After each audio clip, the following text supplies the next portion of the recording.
When my father was alive, around this time of year, a package would invariably arrive at my office. What was in it? A new snow brush, of course, and any other equipment that Dad thought might be helpful in keeping me safe over the winter.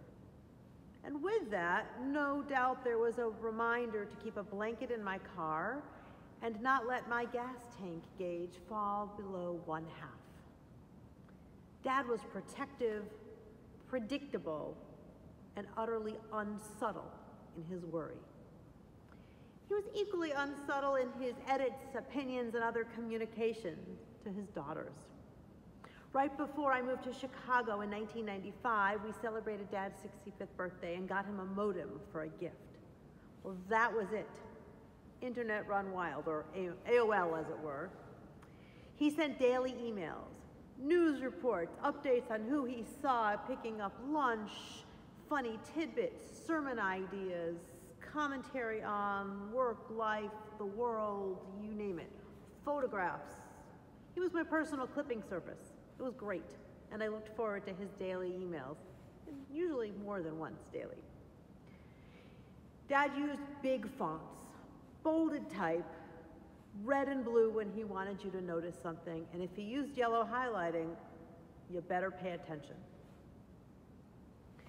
I loved it.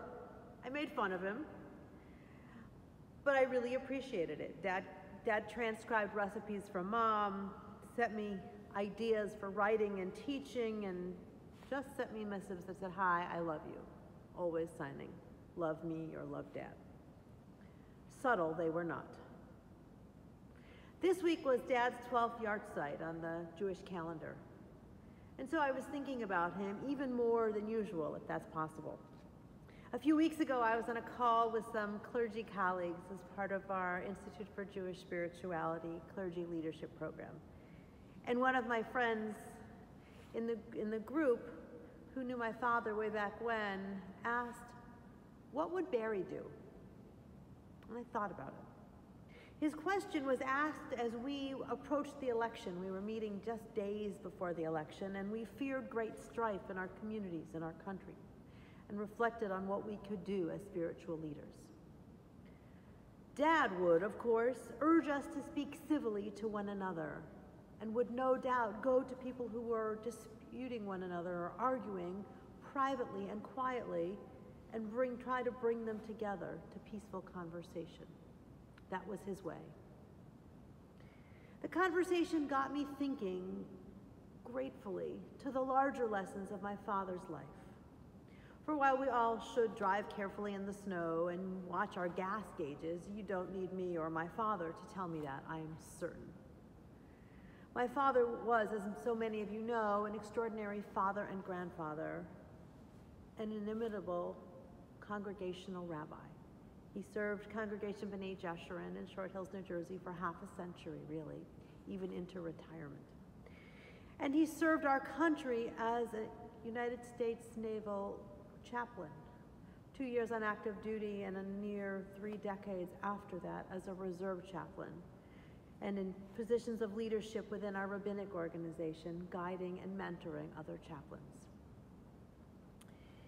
In these lessons, he lived, in these experiments, these realms, he lived lessons that are profound, and here, more subtle in execution. So I share with you 3 examples from my father's life this evening, 3 that I believe have messages for us all today and wherever we are in our lives. First, a story that I love. It was the mid-'80s. A female Reform rabbi wanted to be an active duty chaplain in the United States Navy. She was a rabbinic student about to be ordained from the Hebrew Union College Jewish Institute of Religion. The Jewish Welfare Board Chaplaincy Commission, or Joint Chaplaincy Commission, was the endorsing body for rabbis going into military chaplaincy. It was comprised of Reform, Conservative, and Orthodox members. Therein lay the issue. A female rabbi wanting to be endorsed by a body that had Orthodox rabbis couldn't happen. They could not endorse a woman rabbi. Dad, who was then head of this commission, disbanded the commission very quietly. He disbanded the commission, and the remaining members, without his Orthodox colleague present, endorsed this rabbi for chaplaincy. Subsequently, he reconstituted the commission with a new name. Meantime, Rabbi Julie Schwartz went on to serve in the United States Navy as an active duty chaplain. The Orthodox colleague adhered to his principles and his understanding of halakha, of Jewish law. And Dad, Rabbi Barry Hewitt Greene, Captain U.S. Naval Reserve, achieved his goal of endorsing Rabbi Schwartz and keeping peace among his colleagues. The story is telling. Dad knew his principal goal, and he set out to achieve it.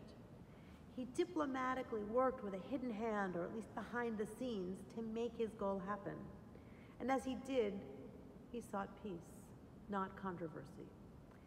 At the same time, he did not seek the spotlight or the headlines.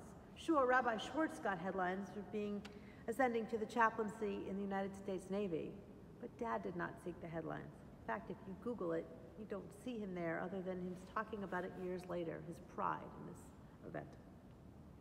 Dad did this again within circles of military chaplaincy when he got the main branches, movements of Judaism to agree on one unified Siddur, prayer book, for the United States Armed Forces. This Siddur was a combined effort, one that people agreed on together, and it was unheard of. But was ultimately signed off on by the Reform, Conservative, and Orthodox movements, a prayer book given to all Jews in the military. Dad sought peace and collaboration in everything he did, in his military roles, in his congregational roles, in his community, even in our family. When relatives weren't speaking, you could be sure he was writing or calling to try to bring them together. Powerful lessons. Second, another story, a story that I knew but relearned in more detail this week. I'm sure I had read about it years ago, but I turned to words written by the presidents of Congregation B'nai Jeshurun after my father died. All the living presidents wrote tributes to Dad that were published in a booklet after his death.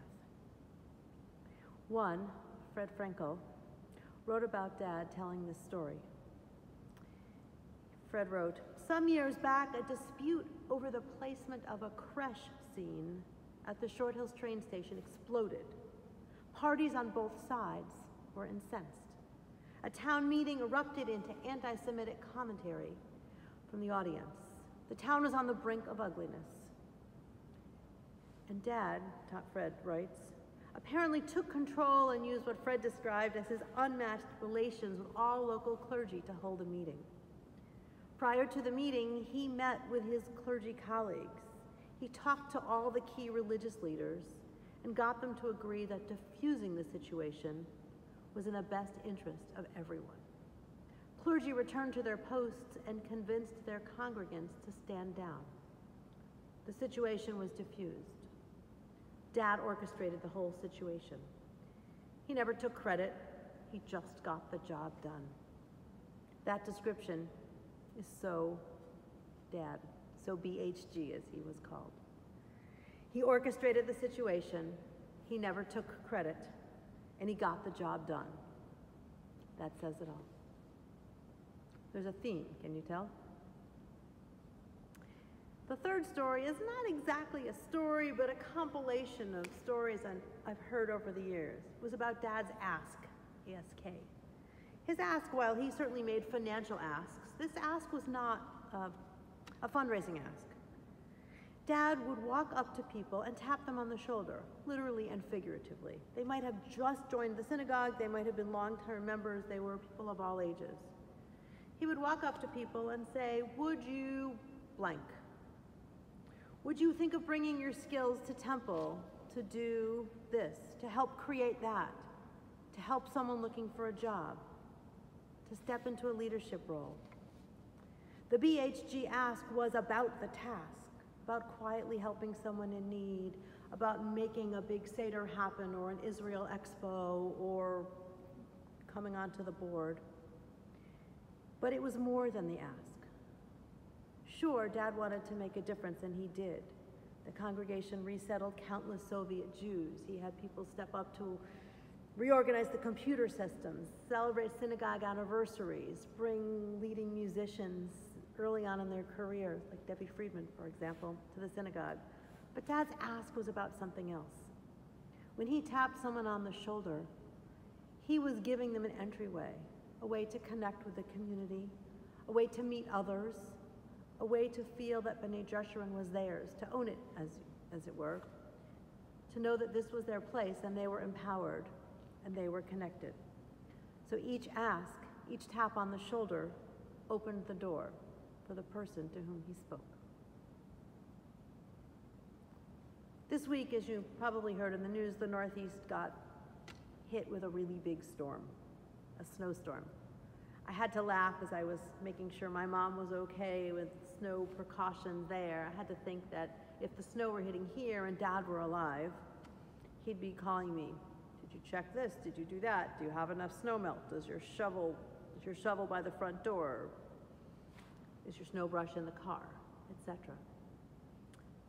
Those lessons stay with me, and my sister and I joke about them. Even Dad's grandchildren do. I reflected on those, but I stepped back and I turned to these lessons, these other writings about Dad, by Dad, and took these stories that I share with you as we enter Shabbat. I think that they're lessons for all of us. Fight for your convictions and do so in a way that creates peace, not controversy. Create collaboration. Work with dedication to bring people together.